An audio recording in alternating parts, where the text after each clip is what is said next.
It is day 2 of the government shutdown, and while lawmakers remain deadlocked, the White House is warning that the Democrats' plan aims to spend billions of dollars on health care for illegal migrants. And that's the theme, pushing back on what the Democrats have been saying. Senior White House correspondent Jacqui Heinrich is in the middle of all of it. Jacqui.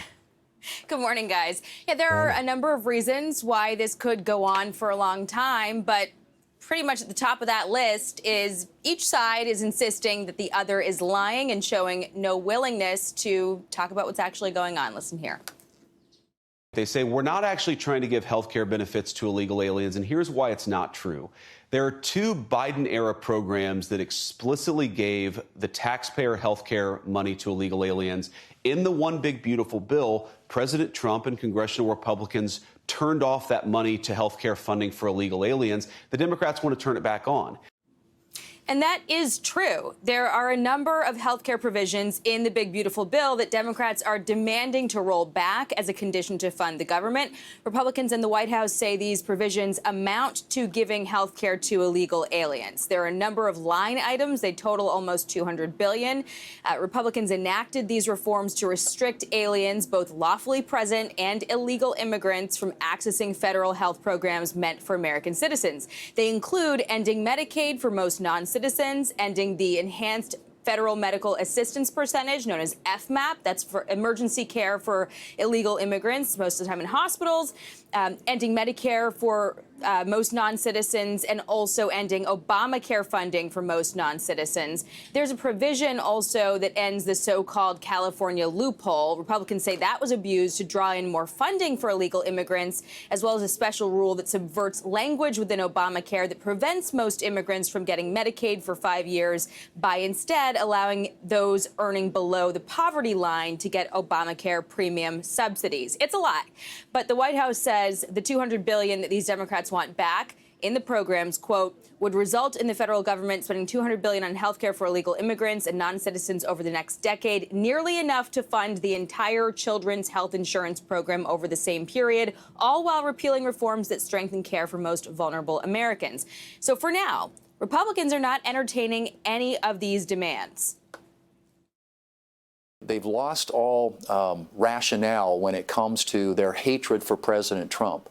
They can't see straight, they're blinded by it, and they're willing to do what used to be, in their minds, I think, really pretty crazy and stupid things. But that's the world we're now living in.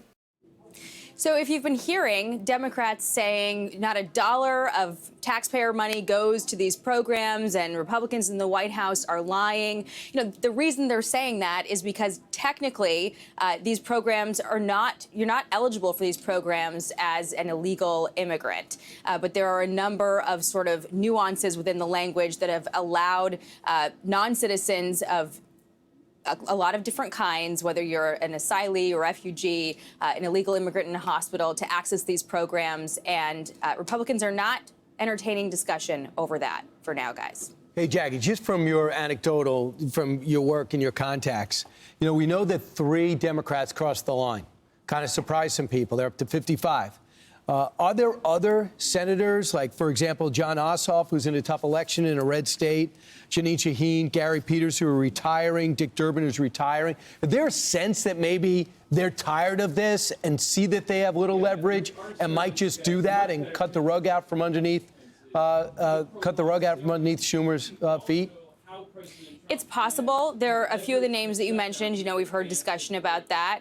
I think if the discussion was about extending the ACA premium tax credits and they could get some kind of a win on that issue, because there are Republicans in both chambers who are willing to entertain the idea of extending those tax credits. But that's a different subject than repealing the entire health care title of the Big Beautiful Bill, which is what Democrats are trying to do as of now. So until that demand changes, I don't see it going anywhere, but there probably will be a negotiation on the ACA tax credits. We'll see where that goes. All right, Jacqui, thanks. Great job, too, Jacqui, on presenting the facts on that. Yeah, there's 20 lawmakers who are meeting informally trying to maybe circumvent their leadership to come up with ideas, but I don't see I think Democrats have totally overplayed their hand. Well, they need 60 votes, and they have 55, so they need to get those 5 more. So they're, because Rand Paul was the only one on the Republican Party that didn't vote for it, so they need 5 more Democrats to come over. You have those 3 already. I don't know about y'all, but one thing that frustrates me about this process is it's one thing to have different policy prescriptions and debate the merits. But when one side says this is not in the bill, these things, I mean, I've been going through this morning. It's hard to read through this legislation and figure out what each side stands for. But when you go on national TV and you say, hey, there's no funding in here for illegal, and you know that's not true, that makes it hard for Americans to decide what is false and what is true. And judge it by not only the vice president comments yesterday on our program, but Jacqui's report as well. There is clear funding for illegals in this bill that they wanted. Yeah, well, if you work for a company, you have a budget, and that's exactly what our country has. We have a budget. We just need 7 more weeks of funding. So the Republicans are saying, let's just pass exactly what we passed in March and fund our government for the next 7 weeks. And they're angry at the Democrats because they're saying people are going to go without paychecks. People are going to be furloughed just because they want to throw in this money for illegal immigrants. And they're blaming it on Chuck Schumer and AOC because they say that she will probably be primarying Chuck Schumer in his next election. And he was killed for supporting Republicans in March, and he doesn't want it to happen again.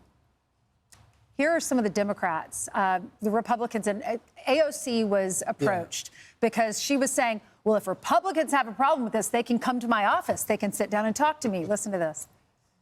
I saw some Republican members of Congress saying, oh, well, if we have this shutdown, it's because of AOC. Well, if that's the case, my office is open and you are free to walk in and negotiate with me directly. There was a thought from the Republicans that AOC is directing this, and she said that senators are welcome to go to her office directly. Is she? Why are you saying such a ridiculous thing? Why are you saying? Yeah, no. Said go to her office directly. Do you think there's any? She is not directing this. She's wonderful. She's a real team player and the rest of that. You started by saying Republicans saying that she's directing this. She is not. Hakeem Jeffries is, and this takes a lot of experience, a lot of unity from the caucus in terms of the point of view. And that's what this is. She's an articulate spokesperson for her point of view. For her point of view. She doesn't like the premise. But it's what AOC said. So you can keep yelling at the reporter or the anchor. Yeah. It's what AOC said. That's right. She was quoting AOC, but we were reacting to this because she's saying she is not directing this. I like her. She's amazing. But she's not in charge, but I like her. Yeah. It's Hakeem Jeffries. She is not directing this. This takes a lot of experience. Right. What she doesn't like, because she is the speaker emeritus. Right, right. I mean, I don't know. They should probably remove that. But she likes being in a position of power. But AOC is 100% right. The party is being governed by her ideology right now. And honestly, I don't know why we're inviting the leaders, Jeffries and Schumer. So we should just cut to the chase. Go straight to AOC and have the debate with her about what's in the bill, not going back and forth with Schumer. Schumer is being influenced by AOC right now because he knows the right thing to do. I love the fact that you have the vice president out there first and leadership in the Senate and the House, because the president, if you noticed him a couple of days ago, he's announcing he's going after child cancer with AI. He's talking about getting your health care bills knocked down. He's dealing with the military and their new, with Pfizer. He's dealing with the new military, so he can continue to govern, and he lets everybody else get into the mud.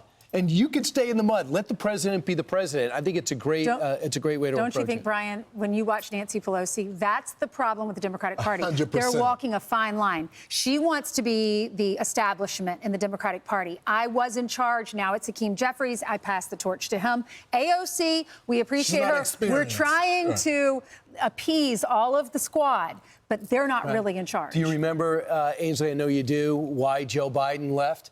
It was Nancy Pelosi that finally had to step up, sound off, because nobody else, including Barack Obama and Bill Clinton and Hillary Clinton, would say a word. So she finally had to take control again. She and George Clooney. Right. And so, George Clooney. And because Barack Obama didn't want to do it. So she had to do it again, and she might have to step forward here. But she has to realize, like Ted Cruz in 2013, like the Freedom Caucus in the past, you may agree with their premise, but they don't have the leverage. That's right. The leverage is on the right now. I'm Steve Ducey. I'm Brian Kilmeade. And I'm Ainsley Earhart. And click here to subscribe to the Fox News YouTube page to catch our hottest interviews and most compelling analysis.